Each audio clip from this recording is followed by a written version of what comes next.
Yana io nunambaboay Yana io le fitiavantsika hatramizao mameny fo ka ro lasa tsy naso aleo ivalona voko le fitiavantsika hatramizao mameny fo ka ny faniriny fo mandraiky izay ny antsika aiko anao magaly fa tena mbola tena tiana azaropiaro loatra anao kanefa milana mbola milana ka leo ny fitiavantsika zana aleo hitohy foana ganda tsika ifamela tsy fanary zany misy aminao anerakala nefa kopoko misy fasambarana be hoanina zako efa kopinao yaany zako tianao tena milanao galy faneriko anao io presaya le fitiavantsika hatramizao mameny fo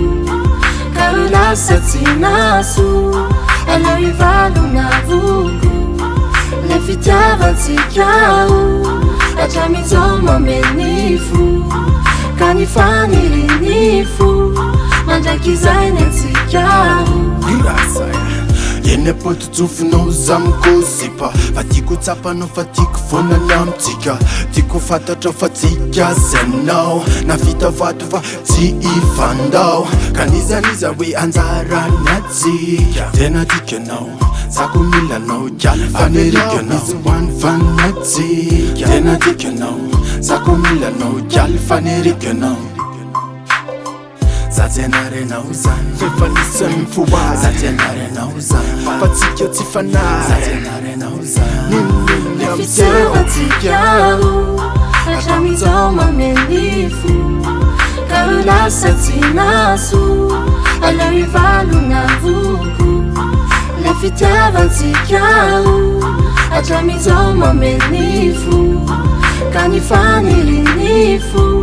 mandraiky izay ny antsika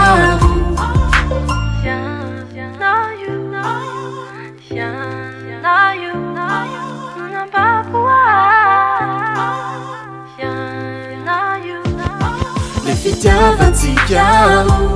hatramizao mameny fo ka ro lasa tsy naso aleo ivalona voko le fitiavantsika hatramizao mameny fo ka ny faniriny fo mandraiky izay ny